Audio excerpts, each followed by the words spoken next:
worth celebrating for people living with albinism? Are the rights of people living with albinism adequately protected? Should South Africa hold a national dialogue on albinism? And what would be the best punishment for those who murder people living with albinism? What time is it? It's question time.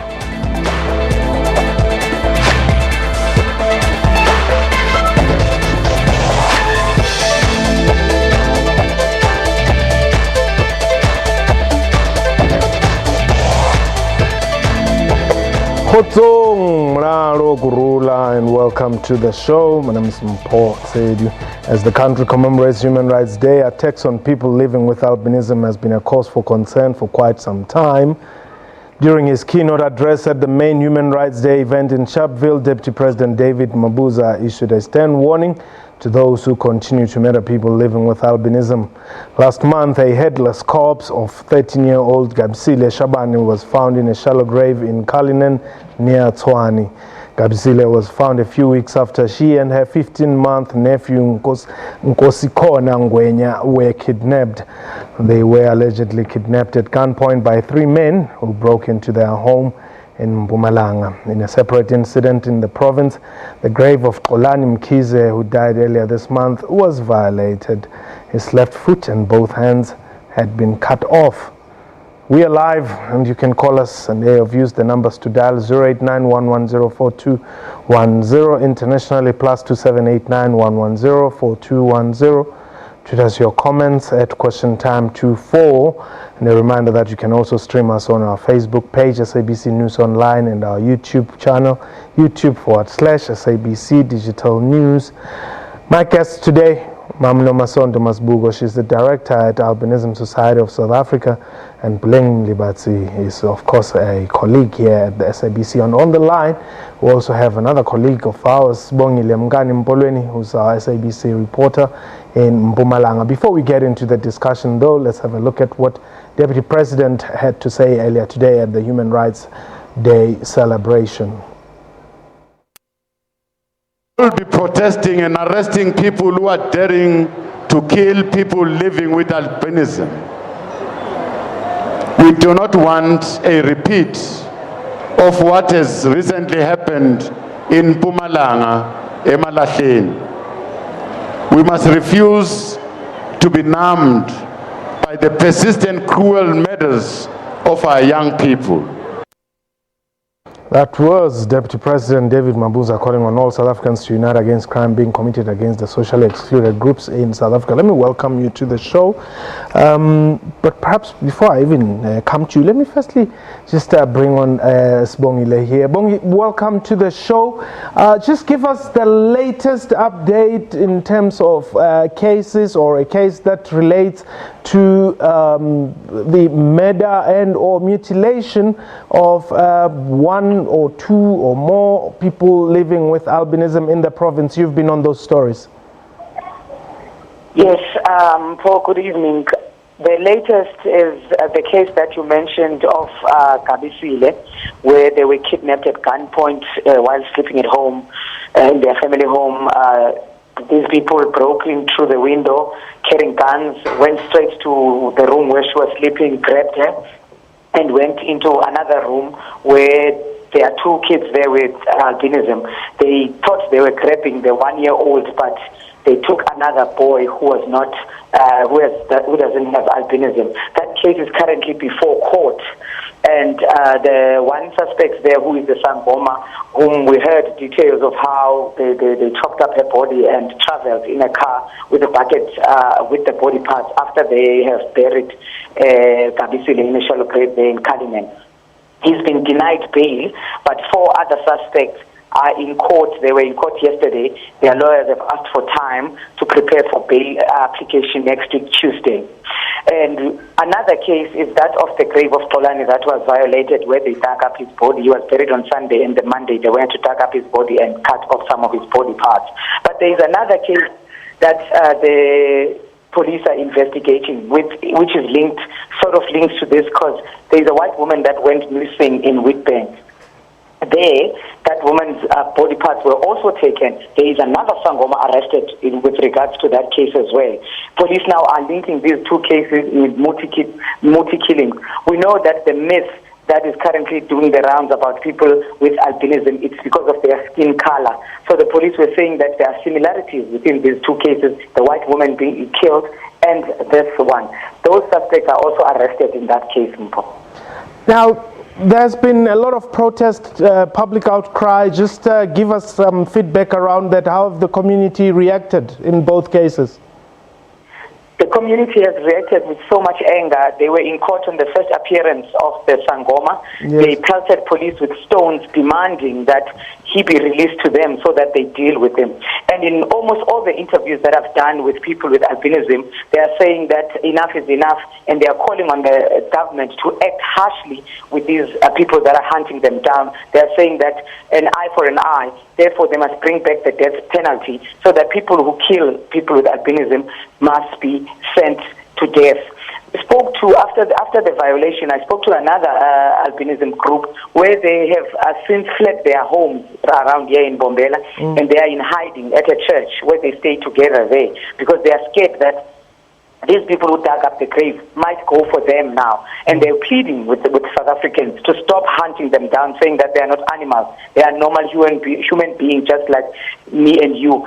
And also over the weekend we saw where Sangomas, traditional healers, as well as traditional leaders within that area of Witbank, putting a stop to this, saying to people that them as traditional healers, they don't use any body parts. If a person who pretends to be a traditional healer is telling you to bring certain body parts, as in this case, this Sangoma was saying that he wanted a bone of a person with albinism so that his business can flourish. They rubbish those claims, saying that it is nonsense, it is pure witchcraft, and that those people must be reported to the police. So there's been an outcry in all members of the community members, the political party. At the court, the ANC is there every day, the DA, the EFF. We see them singing in one voice, saying they must put an end to this. Even pastors have come in and are saying that enough is enough. Thank you very much for that update. Let me welcome you once again. We've had this talk in the past, but today it's Human Rights Day. But how do we celebrate Human Rights Day when some amongst us are not free to live? Well, it's a question for concern, but I think human rights is a Human Rights Day today. People have rights per our constitution, and societal issues should be taken along during Human Rights Day. I think what is in the pipeline, what surfaces today, is that we need more dialogues, more education, because when I was here the other time talking to you, you could not believe it, that people would like even to have our blood. So today I'm coming in a different situation to say it is true and we've got evidence. So we need to come together as a nation and talk to one another, because it is the very nation that is doing the same thing. In KwaZulu-Natal, it was men hunting the girl child, which is Tandazile. In Bombela, it is again 3 men hunting a little girl who was very prosperous, because Kapsile had 5 distinctions. So it means we have not done enough education, and the traditional healers should come together. Society must come together. Let us reason together that when we celebrate Human Rights Day, everybody is celebrating, and there is not part of society that is saying, no, we are not safe. We, in the past, were saying children must go straight home, children must be protected, but what will happen when children are taken in front of their parents, sleeping at night? Does this day mean anything to you?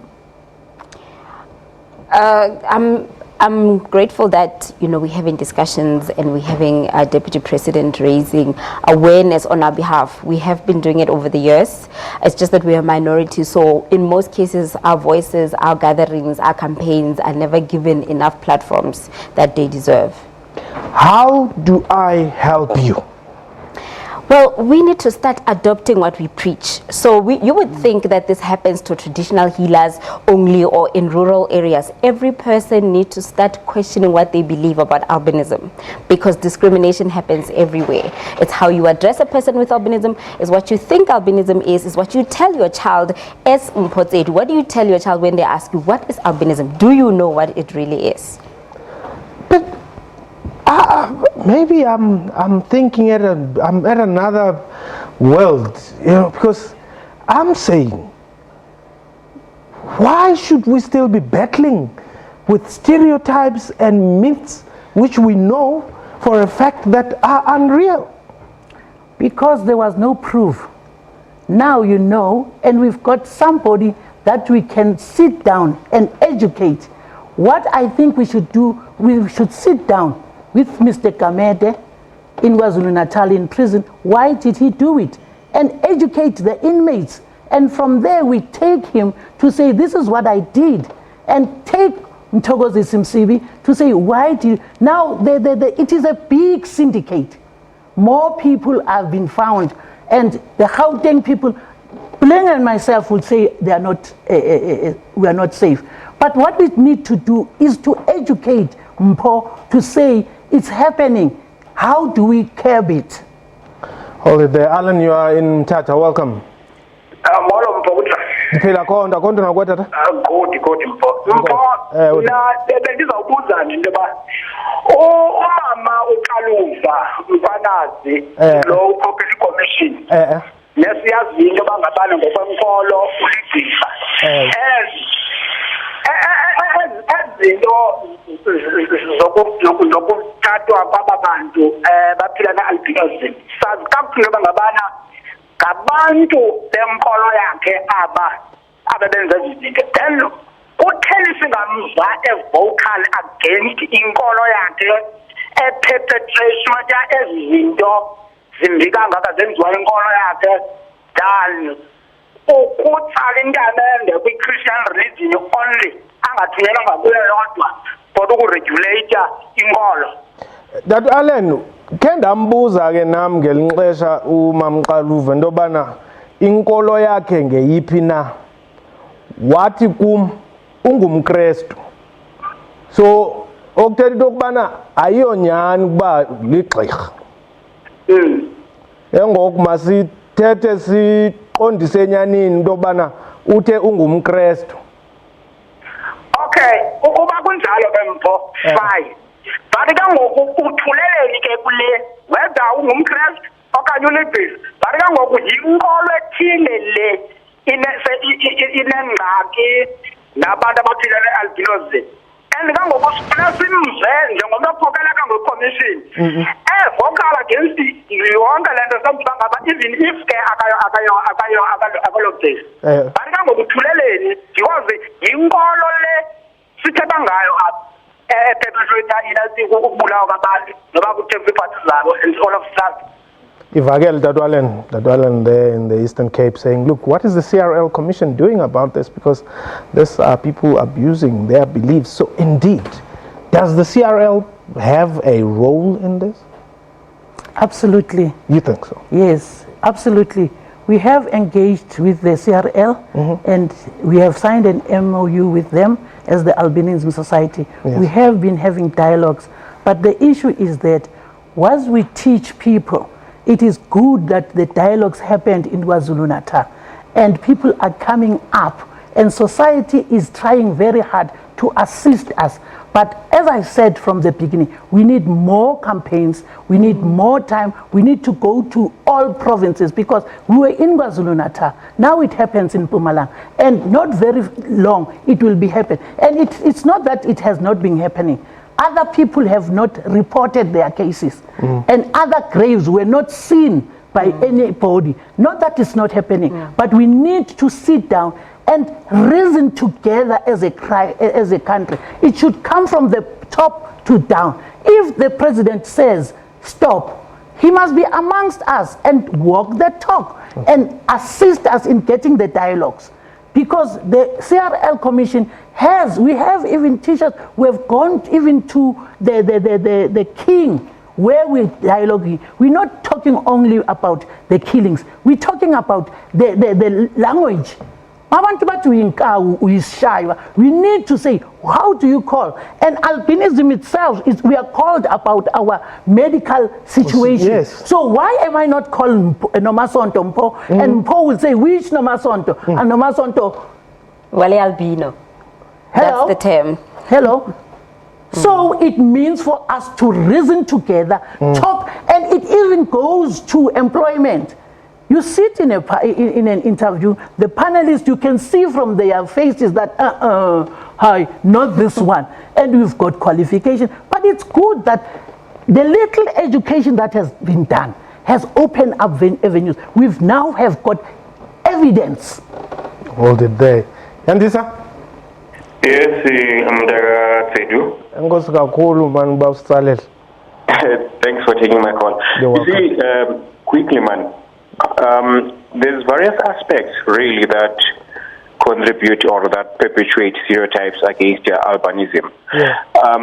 The other one that we tend to forget, remember when South Africa was doing better economically, things like these were a far cry, including seeing people being made to eat snakes at the churches, etc. You know, what happens is, you know, I believe that we've got a serious problem of the levels of poverty rising in South Africa. And so we haven't done well, even in our social development, to actually have ministers that know very well about how to discourage people from these beliefs.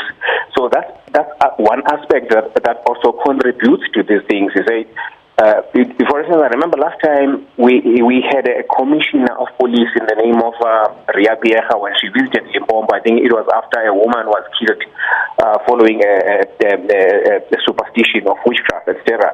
She just said one sentence, and I remember literally it was just one sentence in passing. So we don't have people from leadership positions who know how to deal with these issues. In other words, who know what to tell people. But at the same time, there is this other one of economic pressure, that levels of poverty are rising. People will believe in anything and everything just to think that they're going to gain something out of it.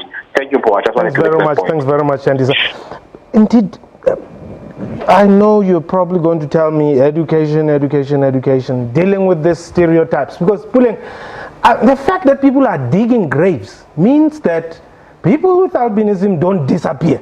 Yes, that's true. Don't die. So, look, Mpo, you asked earlier on, are people still believing in myths? So if you were socialized to believe whatever that you believe in, you're not going to wake up one morning and decide, no, I decide to listen to what my mother, my community, my teacher, or because they grew up believing that. It's a lifetime of knowledge. It's not going to change overnight. So remember earlier on I said also we need to educate our kids, maybe the next generation as well as everybody else. Stop looking at people with albinism as batubao.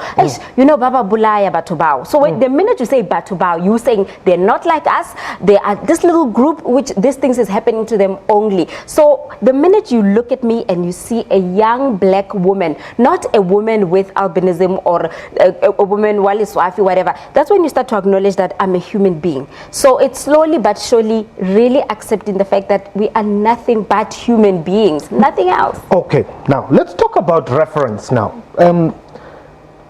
You saying people should call me Pule, and Yes. indeed you are Pule. There's derogatory terminology that people have been using, right? How do they just wake up and then throw it away and then start concentrating on your ID? Okay, so for example, albinism a person with albinism ki liswafi. So the minute that you refer to a human being as Li and not Mutu, you are taking away the humanness away from them. So there hasn't been terminologies right now that we can use to address people with albinism. I would say you cannot continue calling me liswafi. There are words that I cannot use right now to refer to you as a black man because it dehumanizes you. That's not different when when you approach me, you will not use a word like Leswafi, because I'm not a Leswafi. I am a person. So you know, you can't address other people as bad. Then when it comes to me, Leswafi. Lema.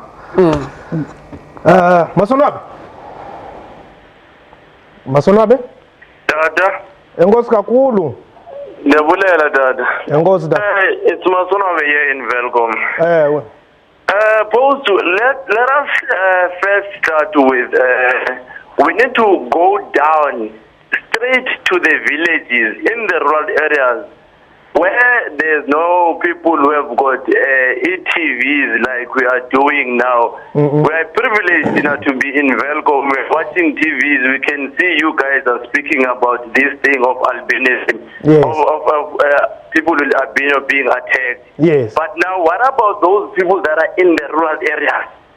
Because now I grew up in the rural areas whereby the people that are living with the guys that are living with albinism, they would be called Inkau. You know, when you start calling a person Inkau, it means now that person is not a human being. And now we grew up having a saying that is that those people, they don't die, they just disappear. Yes. So if we really want to keep this, we need to stand up like we have stood up with this thing of the rhino poaching. Let us stand up and have, like, maybe like we're having the 16 days of activism against women abuse and children. We need to have about albinos. Masonab, engozi kakhulu. Indeed, going to the villages where it seems all these things are happening, because it's not happening at Dobsonville or in Meadowlands. But it's happening in Wheatbank, which is not far from Johannesburg. Yeah. Actually, as the Albinism Society, we go everywhere. We have gone even to Epinar, Mbobela. We started there. It is the financial situation where you find you cannot reach the rural areas because you don't go there overnight. You must first get the people to come to a certain hall at a certain time and have certain people and give them food, give them water. So those things are financial implications. But as the Albinism Society, we cannot do it alone. There is the Department of Health, Department of Education, Department of Social Development, Community and Safety, the different Chapter 9 institutions, that we come together. It is a human rights issue that a person with albinism should not be killed or a grave should be violated. So it is societal coming together. As apartheid was difficult to keep as apartheid, so is it going to be with albinism. A few people have made it. What about Kandule, who don't have TVs, as the last caller said? Buleng, how do we, as the media, assist? First of all, we need to see how we report on cases of albinism. So when, for example, you're writing for a newspaper, Sizulu, you know, how do you refer to a person with albinism? Do you keep on saying the albino? You know, so as a journalist, as a reporter, as someone who is in the drama, when you're a writer, a director, how do you cast a person with albinism? If you're going to portray me as a supernatural character, what are you teaching the public? Are you saying I cannot be any other normal human being on TV? Okay. Yes. It's time up. Wow, time flies. That was question time. And big thank you to my guest and to you for watching the show. From me and the entire crew, you have yourself a wonderful time. I have a hot.